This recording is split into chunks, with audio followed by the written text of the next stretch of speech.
Pero pag siguro mga 2 months, 3 months, ang ano niya malago na kaya dapat pinuputol.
So, ayun mga kapromdi, after 1 month ko na tinanim yung Persian Shield, ito na siya ngayon.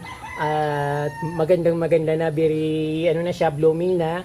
Totoo yung kapromdi, 1 month ago ko lang ito itinanim dito. So, ang ginawa ko, dinamihan ko yung tanim para pag dumami siya, puputulin ko, magiging katulad nung pinapakita ko sa inyo sa harap ng kubo. So, ang advantage dito kapromdi, kasi hindi siya alagain, madali siyang mabuhay. Katulad nung nakita nyo, tinusok ko lang siya sa lupa. At syempre kapag mataas na siya, puputulin ko dahil syempre hindi naman maganda mataas nito dahil kapag napabayaan mo at tumaas ng tumaas, nagiging nalalantas siya, kaya dapat mas maganda pinuputol. Once na pinutol mo siya, gumaganda lalo. Katulad nung nandito sa sa aking entrance ng aking garden. So imagine kung gaano kaganda yung Persian Shield kapag naparami ko siya or napalaki ko siya ng ganung katulad sa harap, tapos punong-puno dito nakapalibot sa aking Eugenia plants. So ayun. Katulad nito kapag tumaas siya dahil hindi naman siya mga masanga, dapat pag tumaas siya halimbawa ganun kataas, mga 15 inch from the ground, pwede na siyang putulin para lumago siya. At syempre pag pinutol mo, magsasanga, pwedeng 3 yung sanga niya, pwedeng 2. Basta ganun kapromdi yung pagtatanim ko ng Persian Shield. Dahil ito mga dulo, mga talbos, dapat nito putulin kasi pag nag-isa lang, pag talbos yung pinutol mo, pag tinanim mo, diretso lang yung niya, minsan sasanga siya na mahaba na pero sumasanga pa rin siya. But mas maganda kung puputulin mo ng mas maaga para sumanga na siya ng sumanga. Katulad nito. Dapat nito puputulin na. Siguro mga 2 weeks dapat putulin na siya para maging maganda katulad nito. Marami na siyang sanga. Ang itinanim ko nito kapromdi ay yung katawan talaga. So marami na siyang branch nung tinanim ko pero siyempre matagal naman siya makarecover, 1 month pa lang naman siya. Kaya yan ang ganyan lang siya.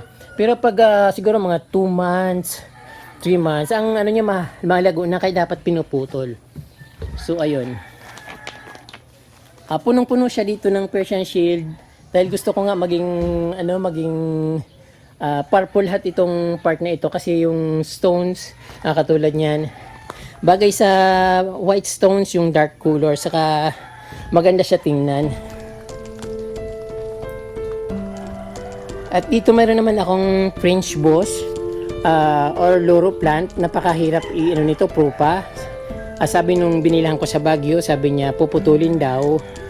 Tapos ayun na yun, pwede na siyang i-replant. So mayroon naman akong pinutol na isa, naka-survive. Umano siya. Parang hindi ko pa alam kung buhay na siya kasi nilipat ko siya ng paso. Tinanim ko siya dito sa banda dito. So nakita ko nag-branch.